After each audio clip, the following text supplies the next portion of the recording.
ਸੰਤ ਸੇਵਾ ਸਿੰਘ ਦੀ ਪੁਸਤਕ ਸੇਕ ਨੇਹਾ ਦਾ ਅਗਲਾ ਭਾਗ। ਸਰਦਾਰ ਕਾਬਲ ਸਿੰਘ ਧੂਤ ਕਲਾਂ ਦੇ ਜੀਵਨ ਵਿੱਚ ਪਲਟਾ। ਗੁਰਦੁਆਰਾ ਸਾਹਿਬ ਦੀ ਸੇਵਾ ਚੱਲ ਰਹੀ ਸੀ ਕਿ ਪਿੰਡ ਧੂਤ ਕਲਾਂ ਤੋਂ ਕਾਬਲ ਸਿੰਘ ਨਾਂ ਦਾ ਇੱਕ ਵਿਅਕਤੀ ਬਾਬਾ ਜੀ ਦੀ ਸੇਵਾ 'ਚ ਆ ਹਾਜ਼ਰ ਹੋਇਆ। ਇੰਜ ਕਹਿ ਲਈਏ ਕਿ ਦੁਨੀਆ ਦਾ ਕੋਈ ਵੀ ਨਸ਼ਾ ਐਸਾ ਨਹੀਂ ਜਿਹੜਾ ਉਹ ਨਾ ਵਰਤਦਾ ਹੋਵੇ। ਜਿੱਥੇ ਇਹਨਾਂ ਨਸ਼ਿਆਂ ਦਾ ਸੇਵਨ ਹੋਣ ਲੱਗ ਪਵੇ ਉੱਥੇ ਘਰ ਦੀ ਦਸ਼ਾ ਅਤੇ ਸਰੀਰ ਦੇ ਕਰਮਾਂ ਦਾ ਅੰਦਾਜ਼ਾ ਲਾਉਣਾ ਕੋਈ ਔਖਾ ਨਹੀਂ। ਕਾਬਲ ਸਿੰਘ ਨੇ ਬਾਬਾ ਜੀ ਪਾਸ ਠਹਿਰ ਕੇ ਸ੍ਰੀ ਗੁਰੂ ਗ੍ਰੰਥ ਸਾਹਿਬ ਜੀ ਦੀ ਸੰਥਿਆ ਲੈਣ ਦੀ ਇੱਛਾ ਪ੍ਰਗਟਾਈ। ਇਸੇ ਹੀ ਪਿੰਡ ਦਾ ਇੱਕ ਹੋਰ ਵਿਅਕਤੀ ਜਿਹਦਾ ਨਾਮ ਪ੍ਰੀਤਮ ਸਿੰਘ ਸੀ, ਉਂਝ ਉਹਨੂੰ ਸਾਰੇ ਸ਼ਾਹ ਜੀ ਕਰਕੇ ਸਾਦੇ ਸੀ, ਸਹਿਜਧਾਰੀ ਸੀ, ਪਰ ਗੁਰੂ ਘਰ ਦਾ ਪ੍ਰੇਮੀ ਸੀ। ਸਰੀਰ ਕਰਕੇ, ਮਾਇਆ ਕਰਕੇ ਸਮੇਂ-ਸਮੇਂ ਗੁਰੂ ਘਰ ਦੀ ਸੇਵਾ ਕਰਦਾ ਰਹਿੰਦਾ ਸੀ। ਬਾਬਾ ਜੀ ਨਾਲ ਪ੍ਰੇਮ ਹੋਣ ਕਰਕੇ ਉਹ ਅਕਸਰ ਗੁਰਦੁਆਰਾ ਸਾਹਿਬ ਆਉਂਦਾ ਜਾਂਦਾ ਰਹਿੰਦਾ ਸੀ। ਕਾਬਲ ਸਿੰਘ ਨੂੰ ਬਾਬਾ ਜੀ ਪਾਸ ਖੜਾ ਵੇਖ ਕੇ ਝੱਟ ਕੋਲ ਆ ਗਿਆ। ਕਾਬਲ ਸਿੰਘ ਅਜੇ ਗੁਰਦੁਆਰਾ ਸਾਹਿਬ ਟਿਕ ਕੇ ਸੰਥਿਆ ਲੈਣ ਪਰਥਾਏ ਬੇਨਤੀ ਕਰ ਹੀ ਰਿਹਾ ਸੀ। ਉਹਨੇ ਬਾਬਾ ਜੀ ਨੂੰ ਬੇਨਤੀ ਕੀਤੀ ਕਿ ਸੁਣ ਕੇ ਸ਼ਾਹ ਜੀ ਬੋਲ ਉੱਠੇ ਕਿ ਬਾਬਾ ਜੀ ਦੇਖਿਓ ਕਿਤੇ ਇਸ ਸ਼ਖਸ ਨੂੰ ਆਪਣੇ ਕੋਲ ਨਾ ਰੱਖ ਲੈਣਾ, ਇਹਨੇ ਤਾਂ ਤੁਹਾਡੇ ਭਾਂਡੇ ਵੀ ਚੱਕ ਕੇ ਵੇਚ ਆਉਣੇ ਆ। ਬਾਬਾ ਜੀ ਸ਼ਾਹ ਜੀ ਦੀ ਗੱਲ ਸੁਣ ਕੇ ਕਹਿਣ ਲੱਗੇ ਕਿ ਸ਼ਾਹ ਜੀ, ਤੁਹਾਡੀ ਨਿਗਾਹ 'ਚ ਦੁਨੀਆ ਦਾ ਕੋਈ ਐਸਾ ਬੰਦਾ ਹੈ ਜਿਹਨੇ ਕਦੇ ਕੋਈ ਗਲਤੀ ਨਾ ਕੀਤੀ ਹੋਵੇ ਅਤੇ ਉਸ 'ਚ ਕੋਈ ਔਗਣ ਨਾ ਹੋਵੇ? ਸੰਸਾਰ ਵਿੱਚ ਤਾਂ ਭੁੱਲਣ ਵਿੱਚ ਕੀਆ ਸਭ ਕੋਈ, ਕਰਤਾ ਆਪ ਨਾ ਭੁੱਲੈ, ਅਤੇ ਭੁੱਲਣ ਅੰਦਰ ਸਭ ਕੋ ਭੁੱਲ ਗੁਰੂ ਕਰਤਾਰ ਹੈ। ਸਾਡੇ ਸਾਰਿਆਂ 'ਚ ਔਗਣ ਹਨ, ਤਦ ਹੀ ਸਾਨੂੰ ਇਸ ਸੰਸਾਰ 'ਚ ਜਨਮ ਲੈਣਾ ਪਿਆ। ਜਦੋਂ ਸਾਰੇ ਔਗਣ ਮੁੱਕ ਗਏ ਉਸ ਵੇਲੇ ਤਾਂ ਜੀਵ ਨੇ ਬ੍ਰਹਮ ਰੂਪ ਹੋ ਜਾਣਾ। ਗੁਰੂ ਘਰ ਤਾਂ ਚੋਰਾਂ, ਯਾਰਾਂ, ਠੱਗਾਂ, ਧਾੜਵੀਆਂ ਨੂੰ ਸਾਧ ਬਣਾ ਦਿੰਦਾ। ਜੇ ਤੁਹਾਡੇ ਕਹਿਣ ਅਨੁਸਾਰ ਇਹ ਭਾਂਡੇ ਵੀ ਵੇਚ ਦੇਗਾ ਤਾਂ ਸਤਿਗੁਰੂ ਜੀ ਹੋਰ ਭੇਜ ਦੇਣਗੇ, ਤੁਸੀਂ ਚਿੰਤਾ ਨਾ ਕਰੋ। ਸਰਦਾਰ ਕਾਬਲ ਸਿੰਘ ਜੀ ਨੂੰ ਬਾਬਾ ਜੀ ਨੇ ਇਜਾਜ਼ਤ ਦੇ ਦਿੱਤੀ ਕਿ ਜਿਸ ਵੇਲੇ ਸਾਨੂੰ ਵੇਲ ਹੋਵੇ ਤੁਸੀਂ ਗੁਰਬਾਣੀ ਦੀ ਸੰਥਿਆ ਲੈ ਲਿਆ ਕਰੋ ਅਤੇ ਬਾਕੀ ਸਾਰਾ ਦਿਨ ਪੂਰੀ ਤਨਦੇਹੀ ਨਾਲ ਸੇਵਾ ਕਰਿਆ ਕਰੋ। ਜਿਸ ਵੇਲੇ ਬਾਬਾ ਜੀ ਨੇ ਆਪਣੇ ਨਿਯਮਾਂ ਤੋਂ ਵਿਹਲੇ ਹੋਣਾ, 5 ਇਸ਼ਨਾਨਾਂ ਕਰ ਕਾਬਲ ਸਿੰਘ ਨੇ ਗੁਰਬਾਣੀ ਦੀ ਸੰਥਿਆ ਕਰ ਲੈਣੀ। ਥੋੜ੍ਹੇ ਸਮੇਂ ਬਾਅਦ ਹੀ ਸੰਥਿਆ ਪੂਰੀ ਕਰਕੇ 1-2 ਸਹਿਜ ਪਾਠ ਕਰ ਲਏ। ਹੁਣ ਸਰਦਾਰ ਕਾਬਲ ਸਿੰਘ ਉਹ ਪਹਿਲੇ ਵਾਲਾ ਕਾਬਲ ਸਿੰਘ ਨਹੀਂ ਰਿਹਾ ਸੀ। ਬਾਬਾ ਜੀ ਦੀ ਸੰਗਤ ਅਤੇ ਗੁਰਬਾਣੀ ਦੀ ਪਾਰਸ ਕਲਾ ਨੇ ਕਾਬਲ ਸਿੰਘ ਦਾ ਜੀਵਨ, ਜੋ ਅਵਗੁਣਾਂ ਦੀਆਂ ਡੂੰਘੀਆਂ ਖੱਡਾਂ 'ਚ ਡਿੱਗ ਚੁੱਕਾ ਸੀ, ਨੂੰ ਡੂੰਘਾਨਾਂ 'ਚੋਂ ਕੱਢ ਕੇ ਗੁਰਮਤ ਗਾਡੀ ਰਾਹ ਉੱਪਰ ਤੋਰ ਦਿੱਤਾ ਸੀ ਅਤੇ ਕਾਬਲ ਸਿੰਘ ਗੁਰਮਤ ਨੂੰ ਧਾਰਨ ਦੇ ਕਾਬਲ ਹੋ ਚੁੱਕਾ ਸੀ। ਹੁਣ ਇਹਨਾਂ ਨੇ ਅੰਮ੍ਰਿਤ ਛਕ ਕੇ ਗੁਰੂ ਆਸ਼ੇ ਅਨੁਸਾਰ ਆਪਣਾ ਜੀਵਨ ਬਤੀਤ ਕਰਨਾ ਸ਼ੁਰੂ ਕਰ ਦਿੱਤਾ। ਹੁਣ ਸਰਦਾਰ ਕਾਬਲ ਸਿੰਘ ਹੋਰੀ ਅਖੰਡ ਪਾਠ ਸਾਹਿਬ ਵੀ ਕਰਨ ਲੱਗ ਪਏ ਸਨ। ਬਹੁਤੀ ਵਾਰੀ ਰਾਤ ਵੀ ਬਾਬਾ ਜੀ ਪਾਸ ਹੀ ਠਹਿਰ ਜਾਣਾ, ਕਈ ਦਿਨ ਘਰ ਵੀ ਨਾ ਜਾਣਾ। ਇੱਕ ਦਿਨ ਸਰਦਾਰ ਕਾਬਲ ਸਿੰਘ ਹੋਰਾਂ ਦੇ ਘਰੋਂ ਬੀਬੀ ਜੀ ਆਏ ਅਤੇ ਬਾਬਾ ਜੀ ਨੂੰ ਕਹਿਣ ਲੱਗੇ ਕਿ ਤੁਸੀਂ ਇਹਨਾਂ ਨੂੰ ਘਰ ਤਾਂ ਭੇਜ ਦਿਆ ਕਰੋ। ਇਹ ਸਰਦਾਰ ਜੀ ਨਵੇਂ ਜੋਗੀ ਬਣੇ ਹਨ, ਘਰ ਅਤੇ ਬੱਚਿਆਂ ਦਾ ਵੀ ਤਿਆਗ ਕਰ ਦਿੱਤਾ। ਘਰ ਕਿਹੜਾ ਆਮਦਨ ਦਾ ਸਾਧਨ ਹੈ ਜਿਸ ਨਾਲ ਅਸੀਂ ਗੁਜ਼ਾਰਾ ਕਰੀਏ? ਬਾਬਾ ਜੀ ਨੇ ਬੀਬੀ ਦੇ ਸਾਰੇ ਰੋਸੇ ਗਿਲੇ ਬੜੇ ਧੀਰਜ ਨਾਲ ਸੁਣੇ ਅਤੇ ਕਿਹਾ ਕਿ ਬੀਬੀ ਉਦਾਸ ਨਾ ਹੋ, ਇਹ ਘਰ ਨਹੀਂ ਛੱਡਦੇ, ਤੁਹਾਡੇ ਭਲੇ ਲਈ ਹੀ ਇੱਥੇ ਬੈਠੇ ਹੈ। ਜਿਸ ਘਰ 'ਚ ਤੂੰ ਕਹਿੰਦੀ ਹੈ ਖਾਣ ਨੂੰ ਕੁਛ ਨਹੀਂ, ਗੁਰੂ ਕਿਰਪਾ ਨਾਲ ਉਸ ਘਰ 'ਚ ਬੇਅੰਤ ਬਰਕਤਾਂ ਹੋਣਗੀਆਂ, ਕਿਉਂਕਿ ਸਤਿਗੁਰੂ ਜੀ ਦੇ ਲੜ ਲੱਗਿਆਂ ਕਿਸੇ ਕਿਸਮ ਦਾ ਘਾਟਾ ਨਹੀਂ ਰਹਿੰਦਾ। ਇਹ ਬਚਨ ਸੁਣ ਕੇ ਬੀਬੀ ਜੀ ਆਪਣੇ ਘਰ ਧੂਤ ਕਲਾਂ ਨੂੰ ਚਲੀ ਗਈ। ਅਗਲੇ ਦਿਨ ਸਵੇਰੇ ਜਦੋਂ ਸਤਿਗੁਰੂ ਜੀ ਦਾ ਪ੍ਰਕਾਸ਼ ਅਤੇ ਦਰਸ਼ਨ ਕਰਨ ਵਾਸਤੇ ਬਾਬਾ ਜੀ ਗਏ, ਤਦ ਨਾਲ ਹੀ ਸਰਦਾਰ ਕਾਬਲ ਸਿੰਘ ਜੀ ਸਨ। ਹੁਕਮਨਾਮਾ ਸੁਣਾਉਣ ਤੋਂ ਬਾਅਦ ਬਾਬਾ ਜੀ ਨੇ ਕਿਹਾ ਕਿ ਸਰਦਾਰ ਕਾਬਲ ਸਿੰਘ, ਤੁਸੀਂ ਦਿੱਲੀ ਚਲੇ ਜਾਓ, ਉੱਥੇ ਤੁਹਾਨੂੰ ਨੌਕਰੀ ਮਿਲ ਜਾਏਗੀ। ਸਰਦਾਰ ਕਾਬਲ ਸਿੰਘ ਨੇ ਉੱਤਰ ਦਿੱਤਾ ਕਿ ਬਾਬਾ ਜੀ, ਮੇਰੀ ਉਮਰ ਵਡੇਰੀ ਹੋ ਗਈ ਹੈ, ਨਸ਼ਿਆਂ ਨੇ ਖੋਖਲਾ ਕਰ ਛੱਡਿਆ, ਮੈਂ ਨੌਕਰੀ ਕਿਵੇਂ ਕਰਾਂਗਾ? ਮੈਂ ਨੌਕਰੀ ਨਹੀਂ ਕਰਨੀ। ਬਾਬਾ ਜੀ ਨੇ ਫਿਰ ਬਚਨ ਕੀਤਾ ਕਿ ਜਿਸ ਤਰ੍ਹਾਂ ਦੀ ਨੌਕਰੀ ਤੁਸੀਂ ਸਮਝਦੇ ਹੋ ਉਸ ਤਰ੍ਹਾਂ ਦੀ ਨਹੀਂ। ਤੁਹਾਡੀ ਗੁਰੂ ਪਾਤਸ਼ਾਹ ਜੀ ਨਾਲ ਸੰਗਤ ਵੀ ਬਣੀ ਰਹੇਗੀ ਅਤੇ ਮਾਇਆ ਦਾ ਮਸਲਾ ਵੀ ਹੱਲ ਹੋ ਜਾਏਗਾ। ਬਾਬਾ ਜੀ ਨੇ ਆਪਣੇ ਪਾਸੋਂ ਕਿਰਾਏ ਲਈ ਮਾਇਆ ਦਿੱਤੀ ਅਤੇ ਹੁਕਮ ਕੀਤਾ ਕਿ ਰੇਲ ਗੱਡੀ ਰਾਹੀਂ ਦਿੱਲੀ ਚਲੇ ਜਾਓ। ਪੁਰਾਣੀ ਦਿੱਲੀ ਰੇਲਵੇ ਸਟੇਸ਼ਨ ਤੋਂ ਉਤਰ ਕੇ ਨਜ਼ਦੀਕ ਹੀ ਜੋ 9ਵੇਂ ਪਾਤਸ਼ਾਹ ਜੀ ਦਾ ਸ਼ਹੀਦੀ ਅਸਥਾਨ ਗੁਰਦੁਆਰਾ ਸੀਸ ਗੰਜ ਸਾਹਿਬ ਹੈ, ਉੱਥੇ ਚਲੇ ਜਾਣਾ। ਬਾਕੀ ਸਗਲ ਸਰੰਜਾਮ ਕਰੇ ਪ੍ਰਭ ਆਪੇ, ਸਾਰਾ ਪ੍ਰਬੰਧ ਸਤਿਗੁਰੂ ਜੀ ਆਪ ਕਰ ਦੇਣਗੇ। ਬਾਬਾ ਜੀ ਦਾ ਹੁਕਮ ਮੰਨ ਕੇ ਸਰਦਾਰ ਕਾਬਲ ਸਿੰਘ ਦਿੱਲੀ ਗੁਰਦੁਆਰਾ ਸੀਸ ਗੰਜ ਸਾਹਿਬ ਚਲੇ ਗਏ। ਕੀਰਤਨ ਦੀ ਹਾਜ਼ਰੀ ਭਰ ਕੇ ਲੰਗਰ ਵਿੱਚੋਂ ਪ੍ਰਸ਼ਾਦਾ ਛਕਿਆ ਅਤੇ ਰਾਤ ਸਰਾਂ 'ਚ ਟਿਕਾਣਾ ਕੀਤਾ। ਅਗਲੇ ਦਿਨ ਜਦ ਗੁਰੂ ਜੀ ਦੇ ਹਜ਼ੂਰ ਕੀਰਤਨ ਸਰਵਣ ਕਰ ਰਹੇ ਸਨ, ਤਦ ਸਰਦਾਰ ਕਾਬਲ ਸਿੰਘ ਜੀ ਦੇ ਦੱਸਣ ਅਨੁਸਾਰ ਇੱਕ ਪ੍ਰੇਮੀ ਆ ਕੇ ਕਹਿਣ ਲੱਗਾ ਕਿ ਤੁਹਾਨੂੰ ਪ੍ਰਧਾਨ ਸਾਹਿਬ ਸੱਦਦੇ ਹੈ। ਸਤਿਗੁਰੂ ਜੀ ਨੂੰ ਨਮਸਕਾਰ ਕਰਕੇ ਸਰਦਾਰ ਕਾਬਲ ਸਿੰਘ ਜੀ ਪ੍ਰਧਾਨ ਸਾਹਿਬ ਪਾਸ ਚਲੇ ਗਏ। ਉਹਨਾਂ ਨੇ ਪੁੱਛਿਆ, ਤੁਸੀਂ ਕਿੱਥੋਂ ਆਏ ਹੋ? ਸਰਦਾਰ ਕਾਬਲ ਸਿੰਘ ਜੀ ਨੇ ਬਾਬਾ ਜੀ ਦਾ ਨਾਂ ਦੱਸਿਆ ਕਿ ਮੈਂ ਉਹਨਾਂ ਪਾਸੋਂ ਆਇਆ। ਤਦ ਪ੍ਰਧਾਨ ਸਾਹਿਬ ਨੇ ਫਿਰ ਪੁੱਛਿਆ ਕਿ ਕੀ ਤੁਸੀਂ ਅਖੰਡ ਪਾਠ ਸਾਹਿਬ ਕਰ ਲੈਂਦੇ ਹੋ? ਹਾਂ ਕਰਨ 'ਤੇ ਉਹਨਾਂ ਕਿਹਾ ਕਿ ਜੇਕਰ ਤੁਹਾਡੀ ਡਿਊਟੀ ਅਖੰਡ ਪਾਠਾਂ 'ਚ ਲਾ ਦਈਏ ਤਾਂ ਕੀ ਤੁਸੀਂ ਨਿਭਾ ਲਓਗੇ? ਥੋੜ੍ਹਾ ਚਿਰ ਅਖੰਡ ਪਾਠ ਕਰਨ ਉਪਰੰਤ ਅਸੀਂ ਤੁਹਾਨੂੰ ਗੁਰਦੁਆਰੇ ਮੋਤੀ ਬਾਗ ਵਿਖੇ ਗ੍ਰੰਥੀ ਸਿੰਘ ਦੀ ਸੇਵਾ ਸੌਂਪ ਦਿਆਂਗੇ ਅਤੇ ਨਾਲ ਹੀ ਮਕਾਨ ਵੀ ਦੇ ਦਿਆਂਗੇ।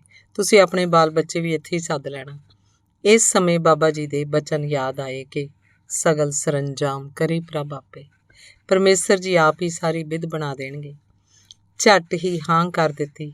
ਥੋੜ੍ਹੇ ਸਮੇਂ ਬਾਅਦ ਹੀ ਗ੍ਰੰਥੀ ਸਿੰਘ ਦੀ ਸੇਵਾ ਮਿਲ ਗਈ। ਪਰਿਵਾਰ ਨੂੰ ਵੀ ਦਿੱਲੀ ਸੱਦ ਲਿਆ। ਚੰਗਾ ਸੋਹਣਾ ਰੁਜ਼ਗਾਰ ਤੁਰ ਪਿਆ, ਨਾਲੇ ਸਤਿਗੁਰੂ ਜੀ ਦੀ ਸੇਵਾ ਤੇ ਸੰਗਤ ਮਿਲ ਗਈ। ਕੁਦਰਤ ਦੀ ਐਸੀ ਖੇਡ ਬਣੀ ਕਿਉਂਕਿ ਸਰਦਾਰ ਕਾਬਲ ਸਿੰਘ ਜੀ ਪਹਿਲੇ ਮਿਲਟਰੀ 'ਚ ਸਨ ਅਤੇ ਜਦੋਂ ਸੁਭਾਸ਼ ਚੰਦਰ ਬੋਸ ਨੇ INA ਬਣਾਈ ਸੀ ਤਦ ਉਸ 'ਚ ਭਰਤੀ ਹੋ ਗਏ ਸਨ। ਉਸ ਕਰਕੇ ਇਹਨਾਂ ਨੂੰ ਫਰੀਡਮ ਫਾਈਟਰ ਦੀ ਪੈਨਸ਼ਨ ਲੱਗ ਗਈ। ਨਾਲ ਹੀ ਕਾਫੀ ਸਾਰੀ ਮਾਇਆ ਜੋ ਪਿਛਲੇ ਬਕਾਏ ਦੇ ਰੂਪ ਸੀ ਉਹ ਵੀ ਮਿਲ ਗਈ, ਜਿਸ ਕਰਕੇ ਉਹ ਪਰਿਵਾਰ ਜੋ ਰੋਟੀ ਕੱਪੜੇ ਤੋਂ ਵੀ ਔਖਾ ਸੀ, ਸਤਿਗੁਰੂ ਜੀ ਦੇ ਲੜ ਲੱਗਣ ਤੇ ਮਹਾਂਪੁਰਸ਼ਾਂ ਦੀਆਂ ਅਸੀਸਾਂ ਸਦਕਾ ਮਾਇਆ 'ਚ ਖੇਡਣ ਲੱਗ ਪਿਆ। ਜਲਦੀ ਬੱਚੇ ਤਕੜੇ ਹੋ ਗਏ ਤੇ ਆਪੋ ਆਪਣੇ ਕੰਮਾਂ ਉੱਪਰ ਲੱਗ ਪਏ। ਅੱਜ ਸਰਦਾਰ ਕਾਬਲ ਸਿੰਘ ਹੋਰਾਂ ਦੀ ਪੁਸ਼ਾਕ ਤੇ ਸ਼ਖਸੀਅਤ ਨੂੰ ਦੇਖ ਕੇ ਕੋਈ ਵੀ ਕਿਆਸ ਨਹੀਂ ਕਰ ਸਕਦਾ ਕਿ ਕਿਸੇ ਸਮੇਂ ਇਹ ਗੁਰਮੁਖ ਇਸ ਤਰ੍ਹਾਂ ਦੇ ਰਸਾਤਲ ਵਿੱਚ ਜੀਵਨ ਬਤੀਤ ਕਰਦੇ ਹੋਣਗੇ। ਜਦੋਂ ਸਰਦਾਰ ਕਾਬਲ ਸਿੰਘ ਬਾਬਾ ਜੀ ਦੇ ਪਿਆਰ ਤੇ ਆਪਣੀ ਪਿਛਲੀ ਜ਼ਿੰਦਗੀ ਨੂੰ ਯਾਦ ਕਰਦੇ ਹਨ ਤਾਂ ਕਹਿੰਦੇ ਹਨ ਕਿ ਗੁਣਾਂ ਵਾਲਿਆਂ ਨੂੰ ਤਾਂ ਸਾਰੇ ਹੀ ਪਿਆਰ ਤੇ ਸਤਿਕਾਰ ਦਿੰਦੇ ਹੈ, ਪਰ ਧੰਨ ਸਨ ਬਾਬਾ ਜੀ ਜੋ ਔਗੁਣਾਂ ਨਾਲ ਭਰਪੂਰ ਜੀਵਾਂ ਨੂੰ ਆਪਣੇ ਪਿਆਰ ਦੀ ਗਲਵੱਕੜੀ 'ਚ ਲੈ ਕੇ ਮਨੂਰ ਹੋਏ ਜੀਵਨਾਂ ਨੂੰ ਕੰਚਨ ਬਣਾ ਦਿੰਦੇ ਸਨ। ਇਹ ਵਿਥਿਆ ਦੱਸਦੇ ਦੱਸਦੇ ਕਈ ਵਾਰ ਉਹ ਭੁੱਬਾ ਮਾਰ ਕੇ ਵੈਰਾਗ ਵਿੱਚ ਆ ਜਾਂਦੇ ਸਨ। ਇਹ ਸਾਰੀ ਘਟਨਾ ਦਾਸ ਨੇ ਸਰਦਾਰ ਕਾਬਲ ਸਿੰਘ ਹੋਰਾਂ ਦੀ ਇਜਾਜ਼ਤ ਨਾਲ ਲਿਖੀ ਹੈ। ਗੁਰੂ ਟੇਕ ਦੇ ਕੇ ਜੀਵਨ ਬਦਲਣ ਦੀ ਇੱਕ ਹੋਰ ਘਟਨਾ। ਬਾਬਾ ਜੀ ਦਾ ਇੱਕ ਪ੍ਰੇਮੀ ਨਾਮ ਇਸ ਕਰਕੇ ਦਰਜ ਨਹੀਂ ਕੀਤਾ ਕਿ ਹਰ ਜੀਵ ਔਗਣ ਭਰਪੂਰ ਹੈ। ਸਤਿਗੁਰੂ ਜੀ ਹਰ ਇੱਕ ਦਾ ਪਰਦਾ ਕੱਜਣ ਤੇ ਸੁਮਾਰਗ ਦਰਸ਼ਨ ਕਰਨ ਦੀ ਕਿਰਪਾ ਕਰਨ। ਜੋ ਆਪਣੇ ਮੁਰੱਬਿਆਂ 'ਚ ਸਰਗੋਧੇ ਹੁਣ ਪਾਕਿਸਤਾਨ ਵਿੱਚ ਰਹਿੰਦਾ ਸੀ, ਜਿਵੇਂ ਵੱਡੇ ਖਾਂਦੇ ਪੀਂਦੇ ਘਰਾਂ 'ਚ ਸ਼ਰਾਬ ਦਾ ਐਬ ਐਵੇਂ ਲੱਗ ਜਾਂਦਾ ਹੈ, ਸੋ ਪ੍ਰੇਮੀ ਵੀ ਇਸ ਨਸ਼ੇ ਦੀ ਲਪੇਟ 'ਚ ਆ ਗਿਆ। ਬਾਬਾ ਜੀ ਨੇ ਜਦੋਂ ਵੀ ਮਿਲਣਾ ਉਸ ਪ੍ਰੇਮੀ ਨੂੰ ਸ਼ਰਾਬ ਦੀਆਂ ਬੁਰਾਈਆਂ ਦੱਸ ਕੇ ਛੱਡ ਦੇਣ ਲਈ ਪ੍ਰੇਰਨਾ ਦੇਣੀ ਤੇ ਸਤਿਗੁਰੂ ਜੀ ਦੇ ਹੁਕਮ ਵੀ ਯਾਦ ਕਰਵਾਉਣੇ ਕਿ ਜੋ ਜੀਵ ਇਸ ਸੰਸਾਰ ਦੇ ਝੂਠੇ ਤੇ ਫਿੱਕੇ ਰਸਾਂ ਨੂੰ ਭੋਗਣ ਲਈ ਨਸ਼ਿਆਂ ਆਦਿ 'ਚ ਫਸ ਜਾਂਦਾ ਹੈ, ਉਹਦੀ ਇਸ ਸੰਸਾਰ ਵਿੱਚ ਵੀ ਇੱਜ਼ਤ ਖਰਾਬ ਹੁੰਦੀ ਹੈ ਤੇ ਪਰਲੋਕ ਵਿੱਚ ਵੀ ਧੱਕੇ ਹੀ ਪੈਂਦੇ ਹਨ। ਜਿਸ ਨਸ਼ੇ ਦੇ ਪੀਣ ਨਾਲ ਸ੍ਰੇਸ਼ਟ ਮਤ ਦੂਰ ਹੋ ਜਾਏ ਤੇ ਬਿਰਤੀ ਪਾਗਲਪਨ ਵਾਲੀ ਹੋ ਜਾਏ ਤੇ ਆਪਣੇ ਬਗਾਨੇ ਦੀ ਸੋਝੀ ਨਾ ਰਹੇ, ਪਰਮੇਸ਼ਰ ਭੁੱਲ ਜਾਏ, ਹੰਕਾਰ ਹਿਰਦੇ 'ਚ ਆ ਪ੍ਰਵੇਸ਼ ਕਰੇ, ਜਿਸ ਕਾਰਨ ਪਰਮਾਤਮਾ ਦੀ ਦਰਗਾਹ ਵਿੱਚ ਵੀ ਧੱਕੇ ਹੀ ਪੈਣ ਤੇ ਸਜ਼ਾਵਾਂ ਮਿਲਣ, ਐਸੇ ਨਸ਼ਿਆਂ ਤੋਂ ਹਮੇਸ਼ਾ ਲਈ ਬਚਣ ਦਾ ਯਤਨ ਕਰਨਾ ਚਾਹੀਦਾ ਹੈ ਤਾਂ ਜੋ ਕਿਤੇ ਦੀਨ ਦੁਨੀ ਦੋਵੇਂ ਹੀ ਹੱਥੋਂ ਨਾ ਨਿਕਲ ਜਾਣ। ਜਿਤ ਪੀਤੈ ਮਤ ਦੂਰ ਹੋਏ, ਬਰਲ ਪਵੈ ਵਿੱਚ ਆਏ, ਆਪਣਾ ਪਰਾਇਆ ਨਾ ਪਛਾਣਈ, ਖਸਮੋਂ ਧੱਕੇ ਖਾਏ। ਜਿਤ ਪੀਤੈ ਖਸਮ ਵਿਸਰੈ, ਦਰਗਹਿ ਮਿਲੈ ਸਜਾਏ, ਝੂਠਾ ਮਦ ਮੂਲ ਨਾ ਪੀਚਈ, ਜੇ ਕਾ ਪਾਰ ਵਸਾਏ। ਗੁਰਦੇਵ ਗੁਰੂ ਨਾਨਕ ਸਾਹਿਬ ਜੀ ਦਾ ਹੁਕਮ ਹੈ, ਇਤ ਮਦ ਪੀਤੈ ਨਾਨਕਾ, ਬਹੁਤੇ ਖਟਿਐ ਬੇਕਾਰ। ਪੰਚਮ ਪਿਤਾ ਜੀ ਤਾਂ ਫੈਸਲਾ ਹੀ ਕਰ ਦਿੰਦੇ ਆ ਕਿ ਹੇ ਭਾਈ, ਜੇ ਤਾਂ ਵਿਸ਼ੇ ਵਿਕਾਰਾਂ ਵਾਲੀ ਮੱਤ ਧਾਰ ਕੇ ਕਮਲੇ ਬਣ ਕੇ ਵਿਚਰਨਾ ਹੈ ਤਾਂ ਭਾਵੇਂ ਇਹ ਨਸ਼ੇ ਪੀ ਖਾ ਲਓ, ਪਰ ਜੇਕਰ ਸੱਚੇ ਅਮਲੀ ਬਣਨਾ ਹੈ ਤਾਂ ਨਾਮ ਦਾ ਰਸ ਪੀਓ। ਸੋ ਹੇ ਜੀਵ, ਫੈਸਲਾ ਹੁਣ ਤੇਰੇ ਹੱਥ ਹੈ। ਰਸਤਾ ਤੂੰ ਚੁਣਨਾ ਹੈ ਕਿ ਖੋਟੀ ਮੱਤ ਧਾਰਨੀ ਹੈ ਜਾਂ ਨਾਮ ਰਸ, ਇਲਾਹੀ ਰੰਗ ਨੂੰ ਮਾਣ ਕੇ ਸੱਚੇ ਮੱਤ ਵਾਲੇ ਬਣਨਾ ਹੈ। ਦੁਰਮਤ ਮਦ ਜੋ ਪੀਵਤੇ ਬਿਖਲੀ ਪਤ ਕਮਲੀ, ਰਾਮ ਰਸਾਇਣ ਜੋ ਰਤੇ, ਨਾਨਕ ਸੱਚ ਅਮਲੀ। ਸਤਿਗੁਰੂ ਜੀ ਦੇ ਪਿਆਰੇ ਗੁਰਸਿੱਖਾਂ ਨੇ ਸਤਿਗੁਰੂ ਜੀ ਦੀ ਤਰਫੋਂ ਰਹਿਤਨਾਮਿਆਂ 'ਚ ਸਾਨੂੰ ਸੁਚੇਤ ਕੀਤਾ ਹੈ ਕਿ ਸੰਸਾਰ ਦੇ ਐਬਾਂ ਦਾ ਤਿਆਗ ਕਰਕੇ ਹੀ ਸ੍ਰੇਸ਼ਟ ਸਿੰਘ ਕਹਿਲਾ ਸਕਦੇ ਹੋ। ਪਰ ਨਾਰੀ ਜੂਆ ਅਸਤ ਚੋਰੀ ਮਦਰਾ ਜਾਨ, ਪਾਂਚ ਐਬ ਇਹ ਜਗਤ ਮੋਂ, ਤਜੇ ਸੋ ਸਿੰਘ ਸੁਜਾਨ। ਰਹਿਤਨਾਮਾ ਭਾਈ ਦੇਸਾ ਸਿੰਘ। ਬਾਬਾ ਕਬੀਰ ਜੀ ਨਸ਼ੇ ਵਰਤਣ ਵਾਲਿਆਂ ਪ੍ਰਤੀ ਫੈਸਲਾ ਦਿੰਦੇ ਹਨ ਕਿ ਜੋ ਮਨੁੱਖ ਭੰਗ, ਮੱਛੀ, ਸੁਰਾਪਾਨ ਮਤਲਬ ਸ਼ਰਾਬ ਜਿਹੇ ਨਸ਼ੇ ਵਰਤਦਾ ਹੈ, ਭਾਵੇਂ ਉਹ ਕਿੰਨੇ ਵੀ ਦਾਨ ਪੁੰਨ ਇਤਿਆਦਿਕ ਸ੍ਰੇਸ਼ਟ ਕਰਮ ਕਰੇ, ਉਹ ਸਭ ਪਤਾਲ 'ਚ ਗਰਕ ਹੋ ਜਾਂਦੇ ਹੈ, ਭਾਵ ਵਿਅਰਥ ਹੀ ਚਲੇ ਜਾਂਦੇ ਹੈ। ਕਬੀਰ ਭਾਂਗ ਮਛਲੀ ਸੁਰਾ ਪਾਨ ਜੋ ਜੋ ਪ੍ਰਾਣੀ ਖਾਏ, ਤੀਰਥ ਵਰਤ ਨੇਮ ਕੀਏ ਤੇ ਸਭੈ ਰਸਾਤਲ ਜਾਏ। ਇਸ ਪ੍ਰਕਾਰ ਗੁਰੂ ਆਸ਼ੇ ਦੇ ਅਨੇਕਾਂ ਉਪਦੇਸ਼ ਦੇ ਕੇ ਉਸ ਪ੍ਰੇਮੀ ਨੂੰ ਸਮਝਾਉਣਾ, ਪਰ ਕੁਝ ਕਰਮ ਗਤੀ ਐਸੀ ਸੀ ਕਿ ਉਸ ਪ੍ਰੇਮੀ ਸਰਦਾਰ 'ਤੇ ਕੋਈ ਅਸਰ ਨਾ ਪੈਣਾ। ਬਾਰ-ਬਾਰ ਸਮਝਾਉਣ 'ਤੇ ਉਹਨਾਂ ਨੇ ਕਹਿਣਾ ਕਿ ਬਾਬਾ ਜੀ, ਮੈਂ ਛੱਡਣੀ ਤਾਂ ਨਹੀਂ ਚਾਹੁੰਦਾ, ਪਰ ਮੇਰਾ ਮਨ ਕਾਬੂ 'ਚ ਨਹੀਂ ਰਹਿੰਦਾ, ਮੇਰੇ ਵੱਸ ਦੀ ਗੱਲ ਨਹੀਂ ਹੈ। ਬਾਬਾ ਜੀ ਨੇ ਹੁਕਮ ਕੀਤਾ ਕਿ ਜੇ ਤੁਸੀਂ ਸੱਚਮੁੱਚ ਹੀ ਮਨ ਕਰਕੇ ਇਹਦਾ ਤਿਆਗ ਕਰਨਾ ਚਾਹੁੰਦੇ ਹੋ, ਤਦ ਵਿਧੀ ਅਸੀਂ ਦੱਸ ਦਿੰਦੇ ਹਾਂ, ਅਪਣਾਉਣੀ ਤੁਸੀਂ ਆਪ ਹੈ। ਤੁਸੀਂ ਹਰ ਰੋਜ਼ ਜਪਜੀ ਸਾਹਿਬ ਦਾ ਇੱਕ ਪਾਠ ਕਰਕੇ ਸਤਿਗੁਰੂ ਸ੍ਰੀ ਗੁਰੂ ਗ੍ਰੰਥ ਸਾਹਿਬ ਜੀ ਦੀ ਹਜ਼ੂਰੀ ਵਿੱਚ ਖਲੋ ਕੇ ਬੇਨਤੀ ਕਰਿਆ ਕਰੋ ਕਿ ਹੇ ਗਰੀਬ ਨਿਵਾਸ ਜੀ, ਮੈਂ ਸ਼ਰਾਬ ਛੱਡਣੀ ਚਾਹੁੰਦਾ, ਮੇਰਾ ਮਨ ਵੱਸ 'ਚ ਨਹੀਂ ਰਹਿੰਦਾ। ਆਪ ਜੀ ਕਿਰਪਾ ਕਰਕੇ ਇਸ ਲਾਹਨਤ ਨੂੰ ਬਾਹਰ ਕੱਢੋ ਤੇ ਦਾਸ ਨੂੰ ਆਪਣੇ ਚਰਨਾਂ ਨਾਲ ਜੋੜੋ। ਇਸ ਪ੍ਰਕਾਰ ਨੇਮ ਨਾਲ ਗੁਰੂ ਕੀ ਹਜ਼ੂਰੀ ਵਿੱਚ ਜਾ ਕੇ ਅਰਦਾਸ ਕਰਨੀ ਹੈ, ਨਾਗਾ ਨਹੀਂ ਪੈਣ ਦੇਣਾ।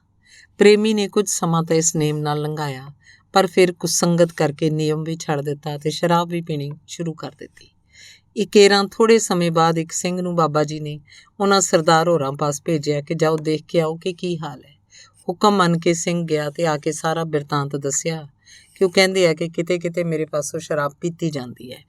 ਉਂਝ ਮੇਰੇ ਅੰਦਰ ਸੱਚਮੁੱਚ ਇਸ ਨਸ਼ੇ ਤੋਂ ਨਫ਼ਰਤ ਪੈਦਾ ਹੋ ਗਈ ਹੈ। ਮੈਂ ਪਾਠ ਵੀ ਕਰ ਲੈਣਾ, ਪਰ ਜਿਸ ਦਿਨ ਸ਼ਰਾਬ ਪੀ ਹੋ ਜਾਵੇ ਫਿਰ ਗੁਰਦੁਆਰੇ ਅਰਦਾਸ ਕਰਨ ਨਹੀਂ ਜਾਂਦਾ।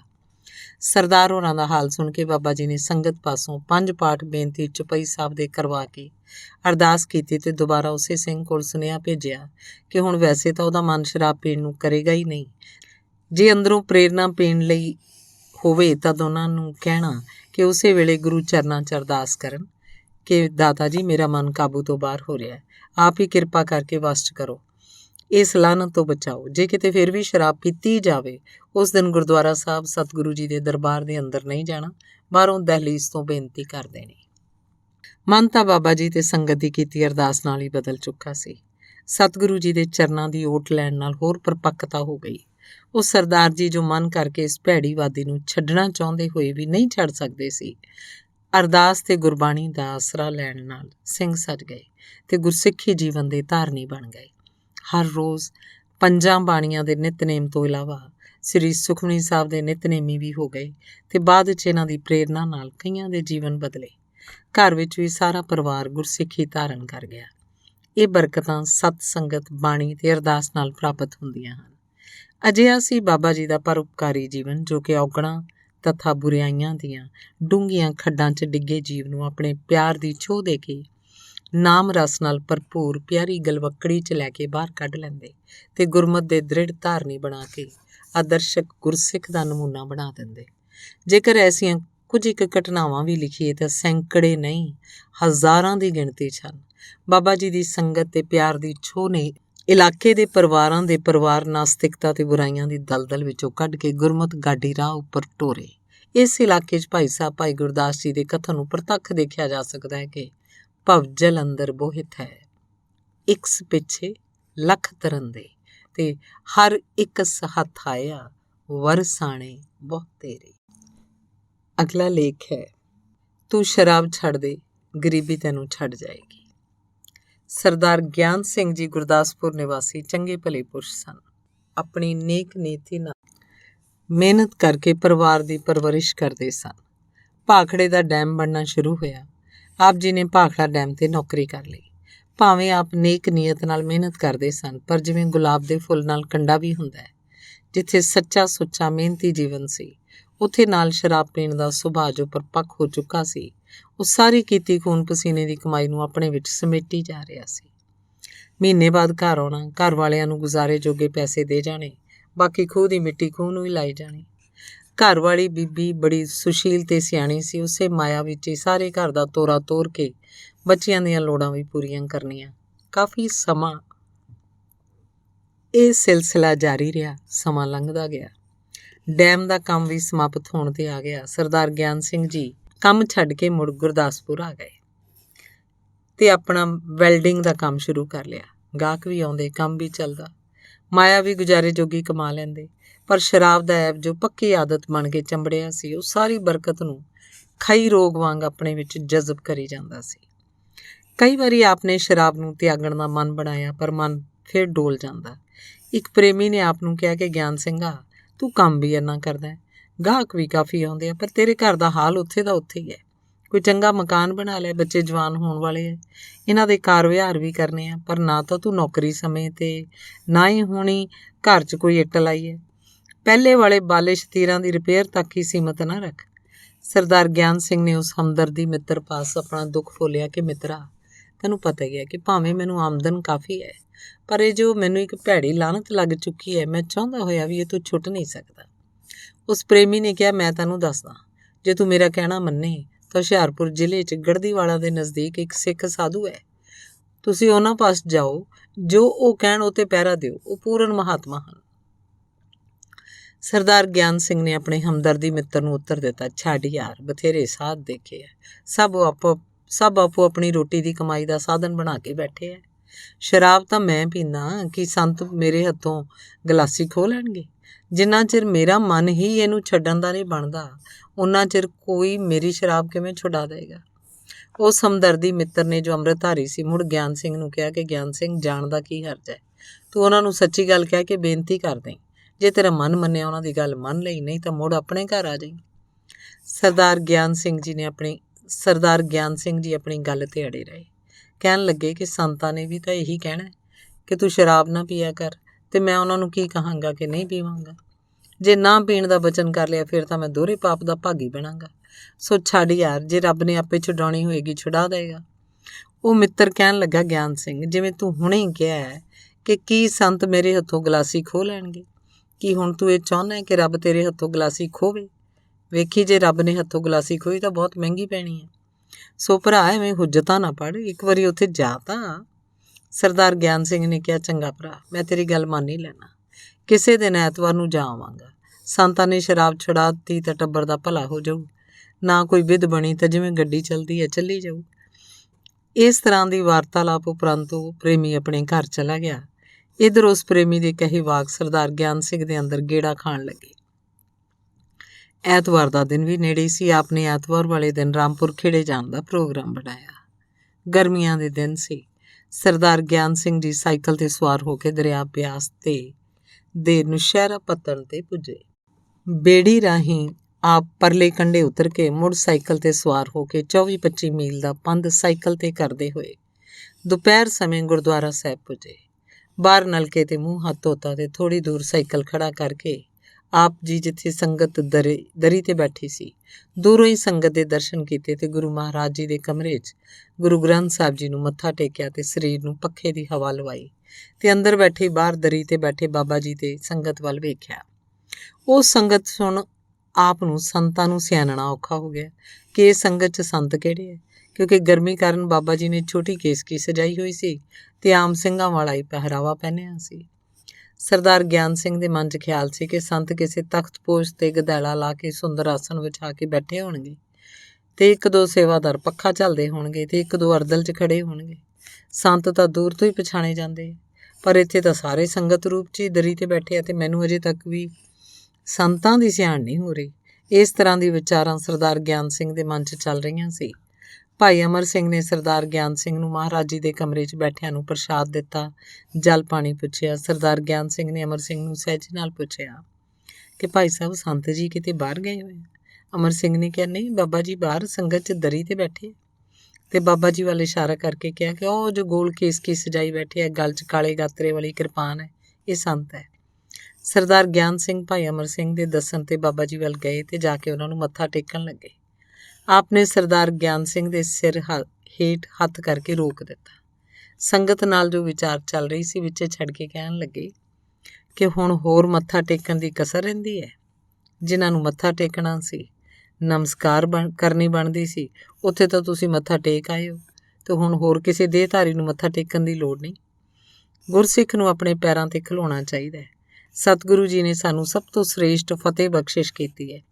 ਜਦੋਂ ਵੀ ਇੱਕ ਦੂਜੇ ਨੂੰ ਮਿਲੀਏ, ਵਾਹਿਗੁਰੂ ਜੀ ਕਾ ਖਾਲਸਾ ਵਾਹਿਗੁਰੂ ਜੀ ਕੀ ਫਤਿਹ ਬੁਲਾਉਣੀ ਚਾਹੀਦੀ ਹੈ। ਬਾਬਾ ਜੀ ਨੇ ਆਪ ਨੂੰ ਪੁੱਛਿਆ ਕਿ ਆਪ ਜੀ ਕਿੱਥੋਂ ਆਏ ਹੋ? ਗਿਆਨ ਸਿੰਘ ਨੇ ਕਿਹਾ ਕਿ ਗੁਰਦਾਸਪੁਰ ਤੋਂ ਆਇਆ। ਬੱਸ 'ਤੇ ਜਾਂ ਸਾਈਕਲ 'ਤੇ ਆਏ ਹੋ? ਜਿੱਤੋਂ ਹੀ ਸਾਈਕਲ 'ਤੇ ਆਇਆ। ਬਾਬਾ ਜੀ ਨੇ ਕਿਹਾ ਕਿ ਆਪ ਜੀ ਨੂੰ ਬਹੁਤ ਖੇਚਲ ਹੋਈ ਹੈ, ਜਲ ਪਾਣੀ ਛਕੋ, ਲੰਗਰ ਵੀ ਤਿਆਰ ਹੈ, ਛਕ ਲਓ, ਫਿਰ ਗੱਲਬਾਤ ਕਰਾਂਗੇ। ਸਰਦਾਰ ਗਿਆਨ ਸਿੰਘ ਜੀ ਲੰਗਰ ਛਕਣ ਬੈਠ ਗਏ। ਮਨ 'ਚ ਬੜੇ ਹੈਰਾਨ ਸੀ ਕਿ ਇਹ ਕਿਹੋ ਜਿਹੇ ਸੰਤ ਹੈ। ਸੰਤਾਂ ਨੂੰ ਤਾਂ ਮੱਥਾ ਨਾ ਟੇਕਾ ਤੋਂ ਆਏ ਪ੍ਰੇਮੀ ਨੂੰ ਸਿੱਧੇ ਮੂੰਹ ਬੁਲਾਉਂਦੇ ਹੀ ਨਹੀਂ। ਜਲ ਪਾਣੀ ਪੁੱਛਣਾ ਤਾਂ ਇੱਕ ਪਾਸੇ ਰਿਹਾ, ਸੰਤਾਂ ਨੇ ਤਾਂ ਜੋ ਬੁਰਾ ਮਨਾਉਣਾ ਉਹ ਤਾਂ ਜੁਦੀ ਗੱਲ ਹੈ। ਉਹਨਾਂ ਦੇ ਸ਼ਰਧਾਲੂ ਹੀ ਸੰਤਾਂ ਨੂੰ ਮੱਥਾ ਨਾ ਟੇਕਣ ਵਾਲੇ ਦੀ ਨਿਸ਼ਾ ਕਰਾ ਦਿੰਦੇ ਆ ਕਿ ਤੁਹਾਨੂੰ ਮਹਾਂਪੁਰਖਾਂ ਦਾ ਸਤਿਕਾਰ ਕਰਨਾ ਨਹੀਂ ਆਉਂਦਾ, ਅਤੇ ਜੇ ਸੰਤਾਂ ਪਾਸੋਂ ਕੁਛ ਲੈਣਾ ਹੈ ਤਾਂ ਪਹਿਲਾਂ ਮਹਾਂਪੁਰਖਾਂ ਦਾ ਸਤਿਕਾਰ ਕਰਨਾ ਸਿੱਖੋ। ਪਰ ਇੱਥੇ ਉਲਟੀ ਗੱਲ ਹੈ, ਮੱਥਾ ਟੇਕਣ ਵਾਲੇ ਨੂੰ ਮਿੱਠੀਆਂ ਮਿੱਠੀਆਂ ਝਿੜਕਾਂ ਪੈਂਦੀਆਂ। ਇਹ ਤਾਂ ਜ਼ਿੰਦਗੀ ਦਾ ਪਹਿਲਾ ਤਜਰਬਾ ਹੈ। ਇਹਨਾਂ ਵਿਚਾਰਾਂ 'ਚ ਆਪਨੇ ਪ੍ਰਸ਼ਾਦਾ ਛਕਿਆ, ਮਨ 'ਚ ਵੀ ਕੁਝ ਭਤੀਜਣਾ ਬਣ ਗਈ। ਪ੍ਰਸ਼ਾਦਾ ਛਕ ਕੇ ਆਪ ਜੀ ਸੰਗਤ 'ਚ ਬੈਠ ਗਏ ਅਤੇ ਚੱਲ ਰਹੀਆਂ ਗੁਰਮਤਿ ਵਿਚਾਰਾਂ ਨੂੰ ਸਰਵਣ ਕੀਤਾ।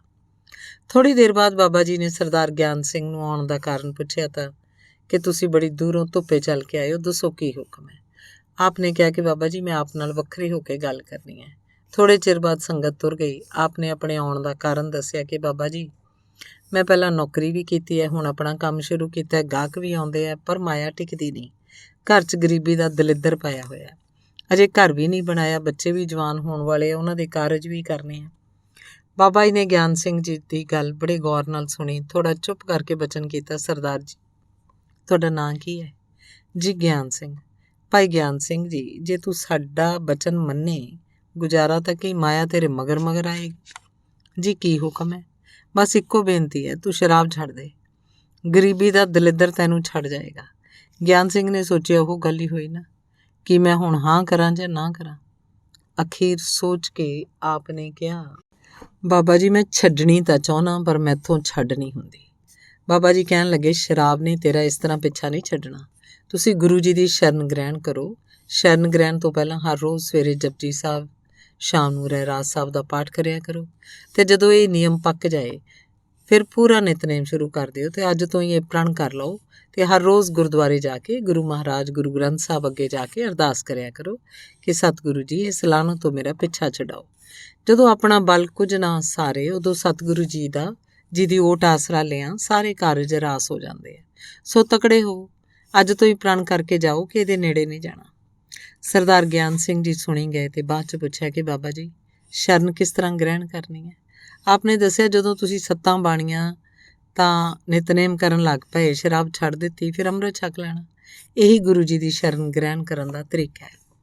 ਗਿਆਨ ਸਿੰਘ ਜੀ ਸੁਣ ਕੇ ਚੁੱਪ ਕਰ ਗਏ ਅਤੇ ਮਨ 'ਚ ਸੋਚਣ ਲੱਗੇ ਕਿ ਸ਼ਰਾਬ ਛੱਡਣ ਤੋਂ ਪਿੱਛੋਂ ਹੋਰ ਬੰਧਨ 'ਚ ਪੈਣਾ ਪਏਗਾ, ਹਰ ਰੋਜ਼ ਨਿਤਨੇਮ ਕਰਨਾ ਪਏਗਾ, ਰਹਿਤਾਂ ਰੱਖਣੀਆਂ ਪੈਣਗੀਆਂ। ਇਹ ਤਾਂ ਲੰਮਾ ਤਰੀਕਾ ਹੈ। ਇਹਨਾਂ ਵਿਚਾਰਾਂ 'ਚ ਪਈ ਆਪ ਨੇ ਪੁੱਛਿਆ ਕਿ ਬਾਬਾ ਜੀ ਕੀ ਅੰਮ੍ਰਿਤ ਛਕੇ ਤੋਂ ਬਿਨਾਂ ਨਹੀਂ ਸਰੇਗਾ? ਤੁਹਾਡੇ ਕਹਿਣ ਮੁਤਾਬਕ ਮੈਂ ਨਿਤਨੇਮ ਕਰ ਲਿਆ ਕਰਾਂਗਾ, ਸ਼ਰਾਬ ਛੱਡਣ ਦਾ ਵੀ ਯਤਨ ਕਰਾਂਗਾ।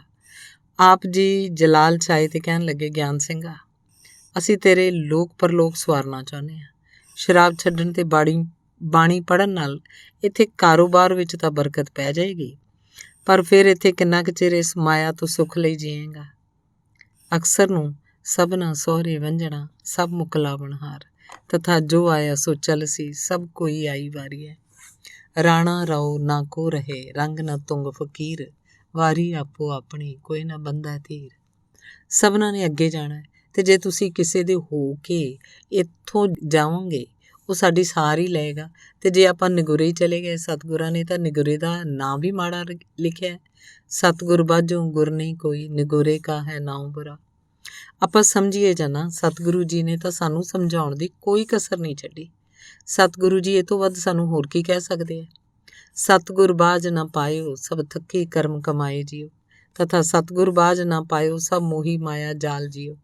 ਜੇ ਆਪਾਂ ਗੁਰੂ ਦੇ ਹੋ ਜਾਈਏ ਅਤੇ ਗੁਰੂ ਨੂੰ ਆਪਣਾ ਬਣਾ ਲਈਏ, ਫਿਰ ਤਾਂ ਜਾਮ ਗੁਰੂਹੇ ਵੱਲ ਧਨੇ ਕਿਆ ਗਰਵ ਦੀਜੇ, ਜਾਮ ਗੁਰੂਹੇ ਵੱਲ ਲਖ ਬਾਹੇ ਕਿਆ ਕੀਜੇ, ਜਾਮ ਗੁਰੂਹੇ ਵੱਲ ਗਿਆਨ ਅਰ ਧਿਆਨ ਅਨਨ ਪਰ, ਜਾਮ ਗੁਰੂਹੇ ਵੱਲ ਸ਼ਬਦ ਸਾਖੀ ਸੱਚੇ ਘਰ, ਜੋ ਗੁਰੂ ਅਹਨਸ ਜਪੈ, ਦਾਸ ਭਟ ਬੇਨਤ ਕਹੈ, ਜੋ ਗੁਰੂ ਨਾਮ ਰਿਦ ਮੈਂ ਧਰੇ, ਸੋ ਜਨਮ ਮਰਨ ਦੋਹੋ ਥੇ ਰਹੇ। ਸੋ ਜਦੋਂ ਤੁਸੀਂ ਇਸ ਰਸਤੇ ਦੇ ਧਾਰਨੀ ਬਣ ਗਏ, ਗੁਰੂ ਮਿਹਰ ਨਾਲ ਇਸ ਰਸਤੇ ਦਾ ਰੰਗ ਹੀ ਵੱਖਰਾ ਹੈ। ਗੁਰੂ ਦੀ ਸ਼ਰਨ ਆਇਆ ਤਾਂ ਪਾਪਾਂ ਨਾਲ ਸੜ ਬਲ ਕੇ ਮਨੂਰ ਹੋਇਆ ਮਨ ਵੀ ਸੋਨਾ ਬਣ ਜਾਂਦਾ ਹੈ। ਇਹ ਸਭ ਗੁਰੂ ਸ਼ਰਨ 'ਚ ਆ ਕੇ ਨਾਮ ਅੰਮ੍ਰਿਤ ਪ੍ਰਾਪਤ ਕਰਨ ਨਾਲ ਫਲ ਪ੍ਰਾਪਤ ਹੁੰਦੇ ਹਨ।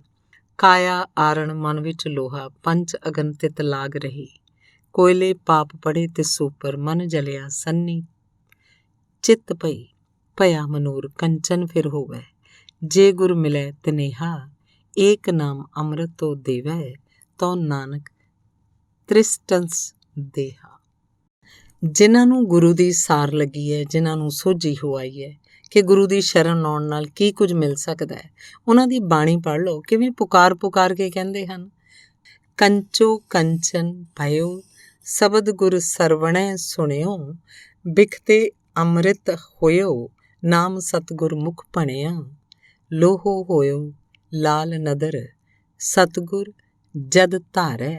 ਪਾਹਣ ਮਾਣਕ ਕਰੈ ਗਿਆਨ, ਗੁਰ ਕਹਿਓ ਵਿਚਾਰੇ।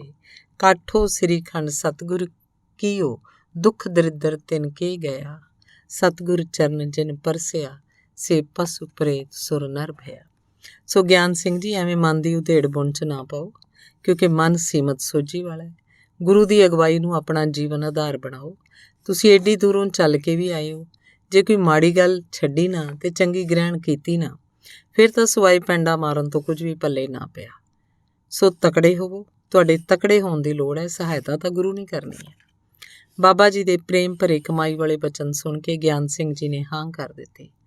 ਰਾਤ ਰਹੇ ਤੇ ਸ਼ਾਮ ਸਵੇਰ ਦੇ ਨਿਤਨੇਮ 'ਚ ਹਾਜ਼ਰੀ ਭਰੀ ਤੇ ਸੰਗਤ ਦਾ ਹੋਰ ਲਾਹਾ ਲੈ ਕੇ ਮੁੜ ਸਵਖਤ ਹੀ ਆਪਣੇ ਵਤਨਾਂ ਨੂੰ ਪਰਤ ਗਏ। ਘਰ ਜਾ ਕੇ ਬਾਬਾ ਜੀ ਦਾ ਦੱਸਿਆ ਨਿਯਮ ਸ਼ੁਰੂ ਕਰ ਦਿੱਤਾ। ਜਦੋਂ ਸ਼ਾਮ ਪਵੇ, ਮਨ 'ਚ ਥੋੜ੍ਹੀ ਢਹਿੰਦੀ ਕਲਾ ਆਵੇ, ਪਰ ਫਿਰ ਬਾਬਾ ਜੀ ਦੇ ਬਚਨ ਯਾਦ ਆਉਣ ਕੇ ਸ਼ਰਾਬ ਛੱਡ ਦੇ, ਗਰੀਬੀ ਦਾ ਦਲਿੱਦਰ ਤੈਨੂੰ ਛੱਡ ਜਾਏਗਾ। ਜੇ ਮੈਂ ਘਰ ਸ਼ਰਾਬ ਰੱਖਾਂ ਤੇ ਪੀਵਾਂ, ਫਿਰ ਬਾਬਾ ਜੀ ਦੇ ਬਚਨ ਅਨੁਸਾਰ ਗਰੀਬੀ ਦੂਰ ਨਹੀਂ ਹੋਣੀ। ਫਿਰ ਮਨ ਹੌਸਲਾ ਧਾਰ ਕੇ ਤਕੜਾ ਹੋ ਜਾਏ ਕਿ ਥੋੜ੍ਹਾ ਚਿਰ ਛੱਡ ਕੇ ਵੇਖ ਲੈ, ਕਿਹੜਾ ਜਾਨ ਨਿਕਲ ਚੱਲੀ ਹੈ। ਜੇ ਸੰਤਾਂ ਦੇ ਬਚਨ ਨੇ ਥੋੜ੍ਹੇ ਮਹੀਨਿਆਂ 'ਚ ਕੁਝ ਨਾ ਸਾਰਿਆ, ਫਿਰ ਪੀਣ ਲੱਗ ਜਾਈਂ। ਪਹਿਲੇ ਕੁਝ ਦਿਨ ਤਾਂ ਔਖ ਹੋਈ। ਹਰ ਰੋਜ਼ ਬਾਣੀ ਪੜ੍ਹਨ, ਗੁਰੂ ਦਾ ਅਰਦਾਸ ਕਰਨ ਨਾਲ ਮਨ 'ਚ ਦ੍ਰਿੜਤਾ ਆਉਣੀ ਸ਼ੁਰੂ ਹੋ ਗਈ। ਕੁਛ ਉਸ ਪ੍ਰੇਮੀ ਦੀ ਸੰਗਤ ਦਾ ਸਹਾਰਾ ਹਰ ਰੋਜ਼ ਢਹਿੰਦੇ ਮਨ ਨੂੰ ਖੜਾ ਕਰ ਦਿਆ ਕਰੇ।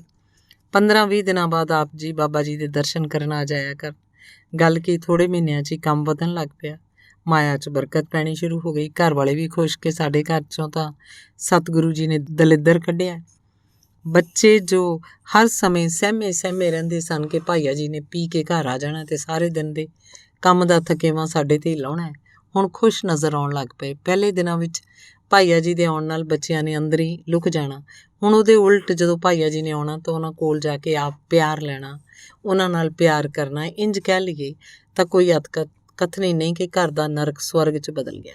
ਸਹਿਮ ਖੁਸ਼ੀ 'ਚ ਤਬਦੀਲ ਹੋ ਗਿਆ, ਗਰੀਬੀ ਅਮੀਰੀ 'ਚ ਬਦਲਦੀ ਨਜ਼ਰ ਆਉਣ ਲੱਗੀ।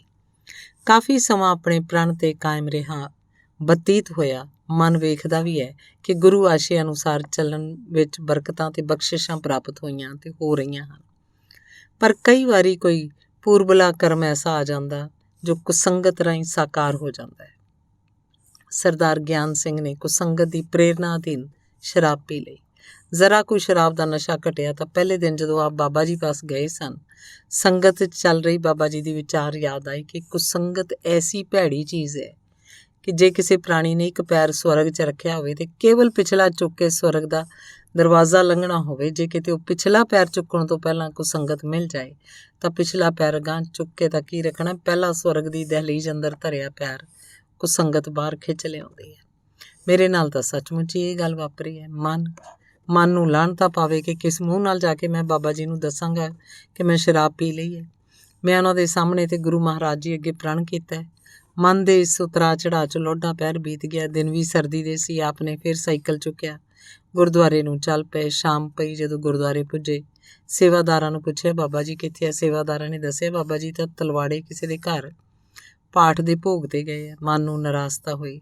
ਸੇਵਾਦਾਰਾਂ ਦੇ ਕਹਿਣ 'ਤੇ ਆਪ ਨੇ ਪ੍ਰਸ਼ਾਦਾ ਛਕਿਆ ਤੇ ਸੇਵਾਦਾਰਾਂ ਨੂੰ ਚੰਗੀ ਤਰ੍ਹਾਂ ਪੁੱਛਿਆ ਕਿ ਮੈਂ ਬਾਬਾ ਜੀ ਨੂੰ ਜ਼ਰੂਰੀ ਮਿਲਣਾ, ਮੈਨੂੰ ਕੋਈ ਥਹੁ ਪਤਾ ਸਿਰਨਾਵਾਂ ਦੱਸੋ। ਪਰ ਸੇਵਾਦਾਰ ਵਿਚਾਰੇ ਅਨਪੜ੍ਹ ਸੀ। ਉਹਨਾਂ ਕੇਵਲ ਇੰਨਾ ਹੀ ਦੱਸਿਆ ਕਿ ਤੁਸੀਂ ਗੁਰਦੁਆਰੇ ਚਲੇ ਜਾਇਓ, ਉੱਥੋਂ ਤੁਹਾਨੂੰ ਪਤਾ ਲੱਗ ਜਾਏਗਾ। ਲੰਗਰ ਛਕ ਕੇ ਆਪ ਨੇ ਥੋੜ੍ਹਾ ਆਰਾਮ ਕੀਤਾ। ਤਕਰੀਬਨ 12 ਕੁ ਵਜੇ ਰਾਤ ਨੂੰ ਹੀ ਠੰਡ 'ਚ ਸਾਈਕਲ 'ਤੇ ਸਵਾਰ ਹੋ ਕੇ ਆਪ ਗਿਆਨ ਸਿੰਘ ਤਲਵਾੜੇ ਨੂੰ ਚੱਲ ਪਏ। ਹਨੇਰੇ 'ਚ ਸਹਿਜੇ ਚਲਦੇ ਕੋਈ ਤੜਕੇ 4 ਵਜੇ ਆਪ ਗੁਰਦੁਆਰੇ ਪੁੱਜ ਗਏ। ਗ੍ਰੰਥੀ ਸਿੰਘ ਨੇ ਅਜੇ ਮਹਾਰਾਜ ਜੀ ਦਾ ਪ੍ਰਕਾਸ਼ ਕੀਤਾ ਹੀ ਸੀ। ਸਤਿਗੁਰੂ ਜੀ ਨੂੰ ਮੱਥਾ ਟੇਕ ਕੇ ਆਪ ਨੇ ਗ੍ਰੰਥੀ ਸਿੰਘ ਨੂੰ ਬਾਬਾ ਜੀ ਬਾਰੇ ਪੁੱਛਿਆ। ਉਹਨੇ ਦੱਸਿਆ ਕਿ ਇੱਕ ਭਗਤ ਜੀ ਹਨ, ਨਾਂ ਤਾਂ ਮੈਨੂੰ ਉਹਨਾਂ ਦਾ ਪਤਾ ਨਹੀਂ, ਕਿਸੇ ਨੂੰ ਸ਼ਾਇਦ ਪਤਾ ਵੀ ਨਾ ਹੋਵੇ। ਸਾਰੇ ਉਹਨਾਂ ਨੂੰ ਭਗਤ ਜੀ ਸੱਦਦੇ ਆ, ਉਹਨਾਂ ਪਾਸ ਬਾਬਾ ਜੀ ਆਉਂਦੇ ਆ। ਉਹ 3 ਸੈਕਟਰ 'ਚ ਰਹਿੰਦੇ ਆ, ਤੁਸੀਂ ਉੱਥੇ ਚਲੇ ਜਾਓ। ਸਰਦਾਰ ਗਿਆਨ ਸਿੰਘ ਜੀ ਪੁੱਛਦੇ ਅੱਧੇ ਪੌਣੇ ਘੰਟੇ ਬਾਅਦ ਭਗਤ ਸਿੰਘ ਜੀ ਦੇ ਘਰ ਪੁੱਜ ਗਏ। ਆਪਣੇ ਬਾਬਾ ਜੀ ਦੇ ਦਰਸ਼ਨ ਕੀਤੇ। ਬਾਬਾ ਜੀ ਨੇ ਸਰਦਾਰ ਗਿਆਨ ਸਿੰਘ ਨੂੰ ਸੁੱਖ ਸੰਦ ਪੁੱਛੀ ਤੇ ਪੁੱਛਿਆ, ਤੁਸੀਂ ਕਿੱਥੋਂ ਆਏ ਹੋ? ਕੀ ਰਾਤ ਇੱਥੇ ਹੀ ਸੀ? ਤੁਹਾਡੇ ਹੱਥ ਬੜੇ ਠਰੇ ਹੋਏ ਆ। ਘਰ ਵਾਲਿਆਂ ਨੂੰ ਕਹਿ ਕੇ ਚਾਹ ਆਦਿ ਚਕਾਈ। ਗਿਆਨ ਸਿੰਘ ਨੇ ਸਾਰਾ ਹਾਲ ਦੱਸਿਆ ਕਿ ਮੈਂ ਰਾਤ ਗੁਰਦੁਆਰੇ ਆਇਆ ਸੀ, ਉੱਥੋਂ 12 ਵਜੇ ਸਾਈਕਲ ਤੇ ਚੱਲ ਕੇ ਇੱਥੇ ਪੁੱਜਿਆ। ਇੱਥੋਂ ਗੁਰਦੁਆਰੇ ਤੋਂ ਹੋ ਕੇ ਪੁੱਛਦਾ ਪੁਛਾਉਂਦਾ ਤੁਹਾਡੇ ਕੋਲ ਪੁੱਜਾ। ਮੇਰਾ ਸਾਰਾ ਥਕੇਵਾਂ ਦੂਰ ਹੋ ਗਿਆ ਕਿਉਂਕਿ ਆਪ ਜੀ ਦੇ ਦਰਸ਼ਨ ਹੋ ਗਏ। ਬਾਬਾ ਜੀ ਨੇ ਕਿਹਾ, ਸਾਡਾ ਨਿਤਨੇਮ ਅਜੇ ਰਹਿੰਦਾ, ਉਹਨੂੰ ਪੂਰਾ ਕਰ ਲਈਏ, ਫਿਰ ਬਾਕੀ ਗੱਲਬਾਤ ਕਰਾਂਗੇ। ਆਪ ਨੇ ਨਿਤਨੇਮ ਪੂਰਾ ਕੀਤਾ। ਨਿਤਨੇਮ ਉਪਰੰਤ ਆਪ ਨੇ ਸਹਿਜ ਨਾਲ ਹੀ ਗਿਆਨ ਸਿੰਘ ਨੂੰ ਪੁੱਛਿਆ, ਗਿਆਨ ਸਿੰਘਾ, ਆਪਣੇ ਬਚਨ ਤੇ ਕਾਇਮ ਨਹੀਂ ਨਾ ਰਿਹਾ? ਗਲਤੀ ਕਰ ਲਈ ਨਾ? ਗਿਆਨ ਸਿੰਘ ਨੇ ਹੱਥ ਜੋੜ ਕੇ, ਬਾਬਾ ਜੀ, ਮਾੜੀ ਸੰਗਤ ਨੇ ਗਲਤੀ ਕਰਵਾਤੀ। ਮੈਂ ਚਾਹੁੰਦਾ ਤਾਂ ਨਹੀਂ ਸੀ, ਪਰ ਜਿਸ ਦਿਨ ਦੀ ਛੱਡੀ ਸੀ ਬੜਾ ਆਨੰਦ ਬਣਿਆ ਰਿਹਾ। ਮਾਇਆ ਵਿੱਚ ਵੀ ਵਾਧਾ ਹੋਣ ਲੱਗ ਪਿਆ ਸੀ। ਘਰ ਵਾਲੇ ਵੀ ਸਾਰੇ ਖੁਸ਼ ਸੀ। ਮੇਰਾ ਸਰੀਰ ਵੀ ਅੱਗੇ ਨਾਲੋਂ ਵੱਲ ਸੀ। ਆਪ ਜੀ ਤਾੜਨਾ ਭਰੇ ਲਹਿਜੇ ਨਾਲ ਕਹਿਣ ਲੱਗੇ, ਜਦ ਸਾਰਾ ਕੁਝ ਠੀਕ ਸੀ ਤਾਂ ਫਿਰ ਕਿਹੜੇ ਵੇਲਣੇ 'ਚ ਬਾਂਹ ਆਈ ਹੋਈ ਸੀ? ਜਿਹਨੂੰ ਛੁਡਾਉਣ ਲਈ ਤੂੰ ਕੀਤਾ ਹੋਇਆ ਪ੍ਰਣ ਭੰਗ ਕੀਤਾ ਤੇ ਗੁਰੂ ਜੀ ਦੀ ਨਾਰਾਜ਼ਗੀ ਲਈ ਜਿਹਨੂੰ ਤੁਸੀਂ ਦੋਸ਼ੀ ਠਹਿਰਾਉਂਦੇ ਹੋ ਕਿ ਉਹਨੇ ਢਾਹ ਕੇ ਤੁਹਾਡੇ ਮੂੰਹ 'ਚ ਸ਼ਰਾਬ ਪਾ ਦਿੱਤੀ, ਇਹ ਤਾਂ ਤੁਹਾਡੀ ਆਪਣੀ ਕਮਜ਼ੋਰੀ ਹੈ। ਸਰਦਾਰ ਗਿਆਨ ਸਿੰਘ ਨੇ ਹੱਥ ਜੋੜ ਕੇ ਕਿਹਾ ਕਿ ਬਾਬਾ ਜੀ, ਮੇਰੇ ਤੋਂ ਗਲਤੀ ਹੋਈ ਹੈ। ਮੈਂ ਕੀਤਾ ਪ੍ਰਣ ਭੰਗ ਕੀਤਾ, ਤਦ ਹੀ ਤਾਂ ਮੈਂ ਕੱਲ੍ਹ ਲੋਡੇ ਵੇਲੇ ਦਾ ਮਾਫ਼ ਕਰਾਉਣ ਲਈ ਤੁਰਿਆ ਹੋਇਆ ਤੇ ਪਛਤਾਵੇ ਦਾ ਮਾਰਿਆ ਤੁਹਾਡੇ ਪਾਸ ਪੁੱਜਾ। ਅਗਾਂਹ ਲਈ ਮੈਂ ਪੱਕਾ ਬਚਨ ਕਰਦਾ, ਮੈਂ ਕਿਸੇ ਕਿਸਮ ਦੀ ਢਿੱਲ ਨਹੀਂ ਆਉਣ ਦਿਆਂਗਾ। ਆਪ ਜੀ ਕਹਿਣ ਲੱਗੇ, ਗਿਆਨ ਸਿੰਘ, ਹੁਣ ਤੂੰ ਅੰਮ੍ਰਿਤ ਛਕ ਲੈ ਤੇ ਬਚਨ ਤੇ ਪੂਰਾ ਪਹਿਰਾ ਦੇ। ਤੇਰੇ ਹਾਲ ਤੇ ਤਰਸ ਵੀ ਆਉਂਦਾ ਹੈ ਕਿ ਪਛਤਾਵੇ ਅਧੀਨ ਸਾਰੀ ਰਾਤ ਝਾਕ ਮਾਰੀ ਹੈ। ਹੁਣ ਤੁਸੀਂ ਅੰਮ੍ਰਿਤ ਛਕ ਲਓ, ਗੁਰੂ ਵਾਲੇ ਬਣੋ। ਮਾਇਆ ਤੱਕ ਹੀ ਤੁਸੀਂ ਠੇਕੇਦਾਰੀਆਂ ਕਰੋਗੇ, ਪਰ ਠੇਕੇਦਾਰੀਆਂ ਉਹਨਾਂ ਚਿਰ ਰਹਿਣਗੀਆਂ ਜਿੰਨਾ ਚਿਰ ਘਰ 'ਚ ਗੁਰੂ ਬਚਨਾਂ ਨੂੰ ਧਾਰਨ ਰੱਖੋਗੇ। ਥੋੜੇ ਦਿਨਾਂ ਬਾਅਦ ਆਪ ਨੇ ਸਿੰਘਣੀ ਸਮੇਤ ਅੰਮ੍ਰਿਤ ਪਾਨ ਕਰ ਗੁਰੂ ਕੀ ਬਖਸ਼ਿਸ਼ ਪ੍ਰਾਪਤ ਕਰ ਲਈ। ਗੁਰੂ ਮਿਹਰ ਨਾਲ ਗੁਰੂ ਬਚਨਾਂ ਦੀ ਕਮਾਈ ਸਦਕਾ ਥੋੜੇ ਸਮੇਂ ਵਿੱਚ ਹੀ ਐਸਾ ਕਾਰੋਬਾਰ ਵਧਿਆ ਕਿ ਇੱਕ ਤੋਂ ਬਾਅਦ ਦੂਜਾ ਠੇਕਾ ਲੈ ਲਿਆ। ਚੰਗੇ ਪੈਸੇ ਬਚ ਗਏ, ਫਿਰ ਹੋਰ। ਗੁਰੂ ਮਿਹਰ ਨਾਲ ਮਕਾਨ ਵੀ ਸੁੰਦਰ ਬਣ ਗਏ, ਜਗ੍ਹਾ ਵੀ ਕਾਫੀ ਖਰੀਦ ਲਈ, ਇੱਕ ਹੋਰ ਕੋਠੀ ਦਾ ਸੌਦਾ ਕਰ ਲਿਆ। ਗੁਰੂ ਸ਼ਰਨ ਗ੍ਰਹਿਣ ਕਰਨ ਤੇ ਬਚਨ ਮੰਨਣ ਦਾ ਸਦਕਾ ਕੱਖ ਲੱਖਾਂ 'ਚ ਬਦਲ ਗਏ। ਗਿਆਨ ਸਿੰਘ ਹੁਣ ਠੇਕੇਦਾਰ ਗਿਆਨ ਸਿੰਘ ਕਰਕੇ ਮਸ਼ਹੂਰ ਹੋ ਗਿਆ। ਇਹ ਬਰਕਤਾਂ ਗੁਰੂ ਦਰੋਂ ਗੁਰੂ ਚਰਨਾਂ ਨਾਲ ਜੁੜਨ ਤੇ ਭੈੜੀਆਂ ਆਦਤਾਂ ਨੂੰ ਤਿਆਗਣ ਸਦਕਾ ਹੀ ਪ੍ਰਾਪਤ ਹੁੰਦੀਆਂ ਹਨ। ਸਾਰਾ ਪਰਿਵਾਰ ਗੁਰੂ ਚਰਨਾਂ ਨਾਲ ਜਿਉਂ-ਜਿਉਂ ਜੁੜਦਾ ਗਿਆ, ਵਾਧਾ ਹੀ ਵਾਧਾ ਹੋ ਗਿਆ ਤੇ ਹੋ ਰਿਹਾ, ਜਿਸ ਨੂੰ ਤਿੱਬੜੀ ਰੋਡ ਤੇ ਹੁਣ ਵੀ ਵੇਖਿਆ ਜਾ ਸਕਦਾ ਹੈ। ਸਤਿਗੁਰੂ ਜੀ ਦਾ ਬਚਨ ਵੀ ਹੈ, ਜੇ ਕੋ ਹੋਵੇ ਦੁਬਲਾ ਨੰਗ ਭੂਖ ਕੀ ਪੀਰ, ਦਮੜਾ ਪੱਲੇ ਨਾ ਪਵੈ ਨਾ ਕੋ ਦੇਵੈ ਧੀਰ, ਸਵਾਰਥ ਸੁਆਓ ਨਾ ਕੋ ਕਰੇ ਨਾ ਕਿਛ ਹੋਵੇ ਕਾਜ, ਚਿਤ ਆਵੇ ਉਸ ਪਾਰ ਬ੍ਰਹਮ ਤਾਂ ਨਿਚਲ ਹੋਵੇ ਰਾਜ, ਤਥਾ ਆਪ ਸਵਾਰੇ ਮੈਂ ਮਿਲਿਆ ਸੁਖ ਹੋਏ, ਫਰੀਦਾ ਜੇ ਤੂੰ ਮੇਰਾ ਹੋਏ ਰਹੇ, ਸਭ ਜਗ ਤੇਰਾ ਹੋਏ। ਗੁਰੂ ਨੂੰ ਰਿਝਾਉਣ ਦਾ ਤਰੀਕਾ ਕੇਵਲ ਇਹੀ ਹੈ, ਸਤਿਗੁਰ ਬਚਨ ਕਮਾਵਣੇ, ਸੱਚਾ ਇਹ ਵਿਚਾਰ। ਜੇ ਕੋ ਬਚਨ ਕਮਾਵੇ ਸੰਤਨ ਕਾ, ਸੋ ਗੁਰ ਪ੍ਰਸਾਦੀ ਧਰਿਐ। ਜਿਸ ਜਨ ਆਪਣਾ ਹੁਕਮ ਮਨਾਇਆ, ਸਰਬ ਥੋਕ ਨਾਨਕ ਤਿਨ ਪਾਇਆ। ਧੰਨਵਾਦ।